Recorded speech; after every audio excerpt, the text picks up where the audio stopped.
You're watching Duct Tape and Popsicle Sticks with Mike and Maria Keiser. Because sometimes you feel like your business is being held together by duct tape and popsicle sticks.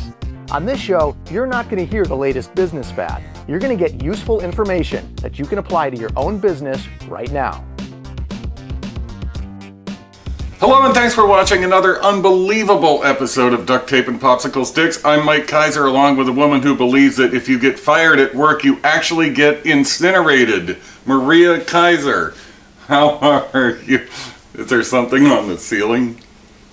That was funny. Oh, I'm sorry. I was just ignoring you. That was one of, I thought it was classic.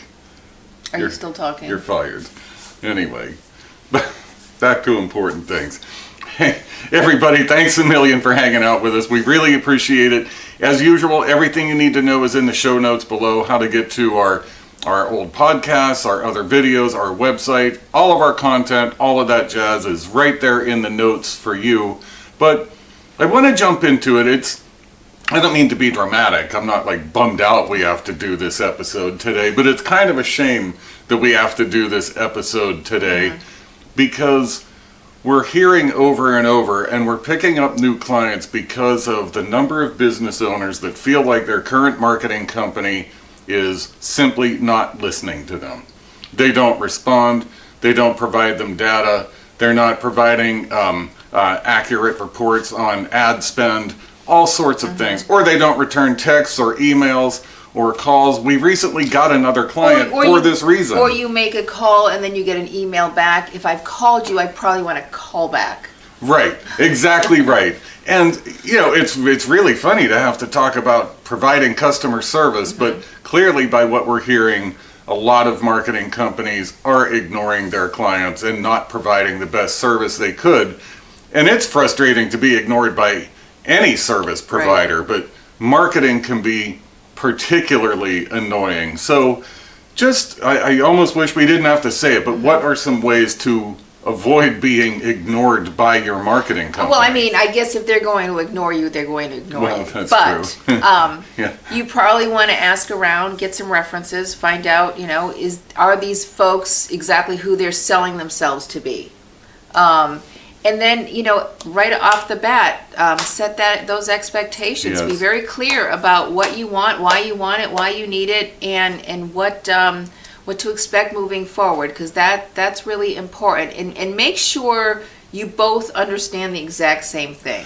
Could I jump in? That's probably the most important point, although you have other things to say. But we found when we've gotten out of our process, that's when things can go awry. So expectations and process. Expectations on both sides are absolutely key. Sorry, go ahead. No, that's okay.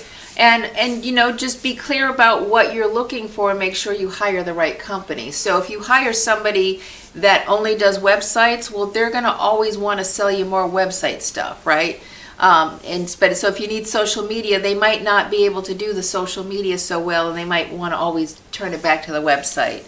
And what I've also found when companies are ignoring you, it's more because maybe they don't have the answer, they don't know the answer, something went wrong and they don't know how to tell you. So you really want to find out like what's really going on, and always just be upfront. Don't let it fester. Don't say, "Oh, they're ignoring me," and then not address it for a couple of weeks. Address it. If they are ignoring you, let them know that you're going to fire them.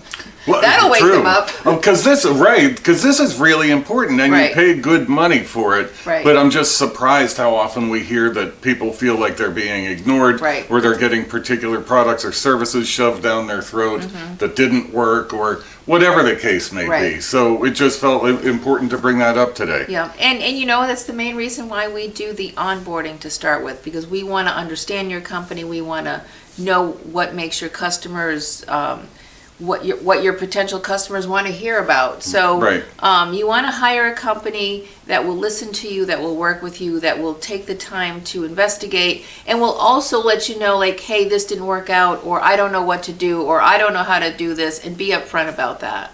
Very well said, and we're happy to answer any of those questions. So are you good, or you got anything else? I mean, I probably have a lot more to say, but I think you got the gist. But for our, right, there you go. So, hey everybody, thanks again for hanging out with us. We really appreciate it. We love your feedback. Heck, we want to hear from you even if you disagree or didn't like the show for some reason. We just love hearing from you. That once again, you have been watching Duct Tape and Popsicle Sticks, where we make your business better just a few minutes at a time. Ciao for now. You're watching Duct Tape and Popsicle Sticks with Mike and Maria Keiser.